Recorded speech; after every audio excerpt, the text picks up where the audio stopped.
Professor Phoolchand प्रेमी और मैं 1966 से 72 तक शादमाद विद्यालय के छात्रों में से एक हैं। फूलचंद प्रेमी हमारे छोटे भाई अनुज हैं। हम दोनों का प्रेम तब से लेकर के अब तक बरकरार चलता आ रहा है। मैं प्रेमी जी को बहुत ही सम्मान देता हूँ। मेरे से ये लगभग 9 वर्ष छोटे भी हैं। जब भी मैं बनारस गया हूँ, जब ये शोध कार्य कर रहे थे, तब भी ये मुझे अपना बड़ा भाई और मार्गदर्शक मानते थे। आज भी उसी प्रकार से उनका भाव बना हुआ है। मुझे बड़ी प्रसन्नता है इस बात में कि मेरी ही राष्ट्रपति पुरस्कार सम्मान संस्कृति कमेटी में मुझे अवसर मिला। मैंने उनके फार्म की संस्तुति भी की और कमेटी में उनका नाम रिकमेंड किया और वो उनको पुरस्कार प्राप्त हुआ।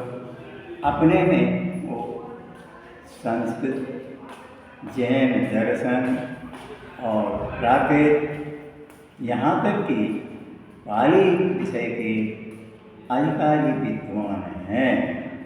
मैं उनके 75वां जन्म शती पर उनको बहुत बहुत साधुवाद देता हूँ।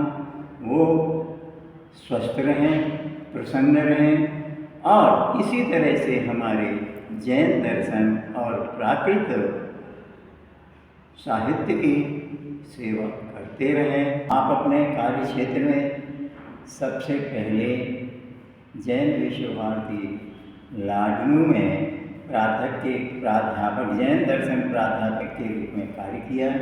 उसके बाद में वाराणसी के संपूर्णानंद संस्कृत विश्वविद्यालय के जैन दर्शन विभाग में आपकी नियुक्ति हुई और वहाँ आपने लगभग 30 वर्ष काम किया है। सेवा जैन दर्शन की, प्राकृत विद्या की बहुत सुंदर सेवा की है। वहाँ से आप सेवानिवृत्त हुए हैं और इसके बाद आप जैन स्मारक भोगीलाल जैन प्राच्य विद्या संस्थान में डायरेक्टर के रूप में ही रहे हैं। बहुत अच्छे सुलझे हुए अपने विषय के विद्वान हैं। ऐसे विद्वान का सम्मान होना चाहिए। समाज की सेवा जो की है, समाज को भी और विद्युत वर्ग को भी। आप विद्वानों में वरिष्ठ विद्वान हैं और अखिल भारतीय जैन विद्युत परिषद के आप अध्यक्ष भी रहे हैं। या इवन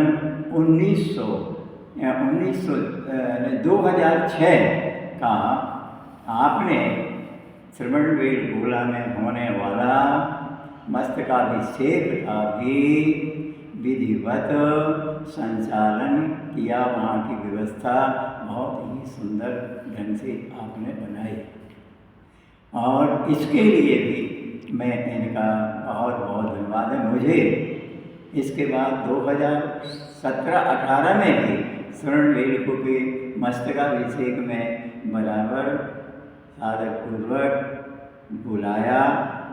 ये जरूर है कि मैं इनके आग्रह को स्वीकार नहीं कर सका परिस्थिति पर, फिर भी मैं गया और इनके इस प्रकार के मेरे प्रति जो बहुत सम्मान है, आदर है, बंधुत्व का भाव है, सौहार्द है, उसके लिए मैं तहे दिल से आपका शुक्रिया करता हूँ। धन्यवाद। अपना इन्हीं शब्दों के साथ उनके परिवार के लिए भी, बच्चों के लिए भी हमारा बहुत बहुत आशीर्वाद है, शुभकामना है कि वह भी स्वस्थ रहें, प्रसन्न रहें। इन्हीं शब्दों के साथ मैं विराम करता हूँ।